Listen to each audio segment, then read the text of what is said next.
Hello everyone, Zane here and welcome to another Final Fantasy XIV video. Today I want to talk to you guys what I would like and not like to see in Shades Triangle, aka Crescent Island, the exploration zone that's coming in patch 7.2.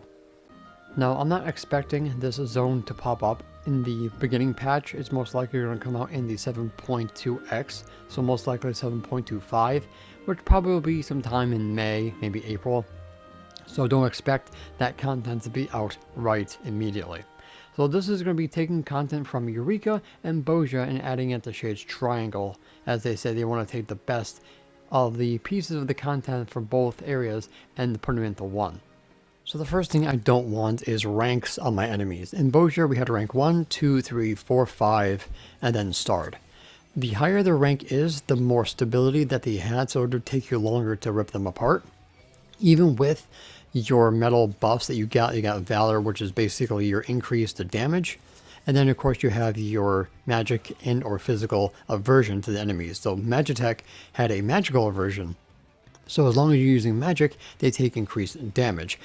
In Eureka we had elemental damage, and then we had elemental level. So the higher your level and the lower the enemy's level is, the more damage that you would be able to do. Plus we had the Eureka actions that made things a lot faster. I could take like 10 enemies at once and hold them all together. With Bojza, you have to take one at a time because they take forever to kill. So in Shades Triangle, I would want them to go back to some kind of elemental level system, then ranks. The one thing that I want, and thankfully they showed that they're bringing back, is the Fate queue system. In Bojza, when a notorious monster spawns or a critical engagement is what they're called, you'll be able to queue into the Fate. Obviously they would have a maximum of a certain amount of people, so if you didn't have like critical engagement priority, then you would have to RNG it to get in. In Eureka, there was no Fate system. It basically was first come, first serve. If you weren't there before they killed the monster, you don't get the reward. Especially in Pagos when you had the King Crab, which drops a speed ring. If you weren't there to kill it when it popped, you had no chance of getting to it. So in Shades Triangle, they're bringing back the queue system for Fates, which is a good thing. The other thing that I'm hoping that they don't bring back is the duels. Unfortunately, I don't have footage of the duels because no one was doing them when I was in Bojza, but basically when you get hit by an AoE that is dodgeable, like you see here, there's a chance that you'll be able to duel the enemy that is tied to that certain critical engagement. If you get hit by anything that is avoidable, then you get disqualified, which I'm going to get hit by this AoE here, so I won't be able to take care of Gabriel in the duel. So hopefully they don't bring duels back, because duels were a pain in the butt to do, because if you did not have the certain amount of skills and the certain amount of order, you wouldn't be able to do massive damage with a giant dot, which was Flare Star I think for casters, and you'll be able to wreck the duels apart within seconds. So I'm hoping that they don't bring back duels, because I just feel like it was just too much pressure on you, because everybody around you can watch you screw up, and I think that just added a lot of fear and just like, oh, if I'm going to screw up, I'm going to be disappointing everybody, because they all get like a boost in metal and stuff like that. So fingers crossed I don't do something like duels in the Crescent Island, because it took me forever just to be able to do it myself. So the one thing that I hope that they bring back is the field notes or something like that. That will give us lore about the enemies or the area that we're in to make the game a little bit more immersive. And if they do bring back lock boxes and stuff like that, I hope that we can exchange those field notes for those if the Fates don't give us them outright. And if they do give us lock boxes, I am fingers crossed they don't give us those stupid magic-hated prisms. What I'm looking for, I want minions, I want mounts, fashion accessories, I want materia, and some type of glamour weapon and stuff like that. So hopefully that they'll bring this back and not just stash them full of those stupid magic-hated prisms, because I think that was a complete waste. Next, I'm hoping that if they do bring back the armor, don't give us a bunch of these stupid things that we have to collect, like the coins, just to get those upgrades. And then give us the upgrades, you have to get like 999 of these coins or 500 of these coins just to get a freaking haste buff or something like that added on to the gear. So I'm hoping when they do the armor, it's not like they did with Bojza, because I think that was a little bit unfair.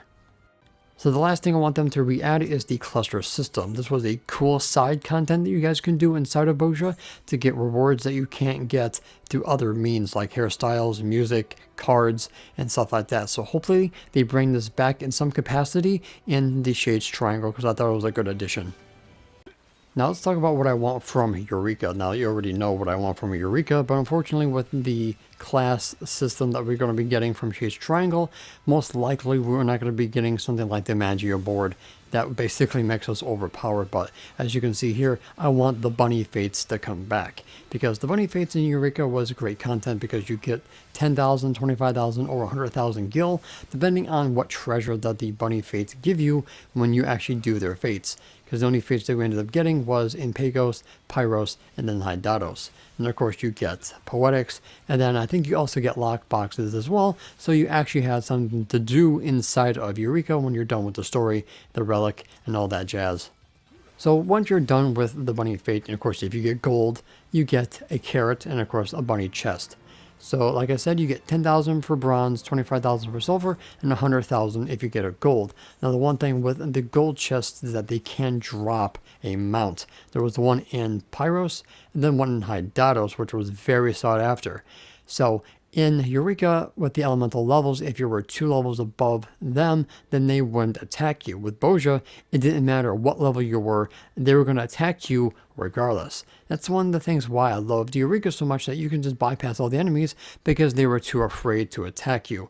So if they do bring back the bunny chests, please let them give us a distance instead of having to be right on top of the damn treasure, because that part was annoying. So this pretty much was the best thing that I loved from Eureka, besides the elemental stuff, so hopefully they bring this back in Shades Triangle. So those are the things that I do and do not want in Crescent Island. Whatever they do end up giving us, we're just going to have to take it and deal with it.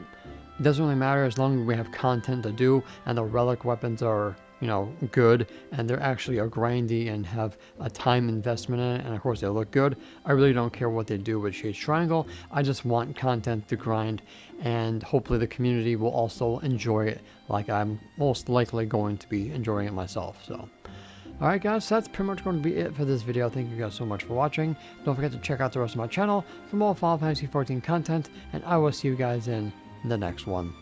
And that's it for today's video. Thank you guys so much for watching. Don't forget to leave a like, comment, and subscribe to my channel if you're new for more Final Fantasy XIV content and help with the YouTube algorithm. If you guys want to support my channel even further, consider becoming a YouTube member, Patreon supporter, or help me on Ko-Fi. The links for those will be in the description down below, as well as my Discord. And an extra special shout out to the members on screen. So until next time, may you forever walk in the glorious light of Lord Bahamut, and always remember to keep forging ahead.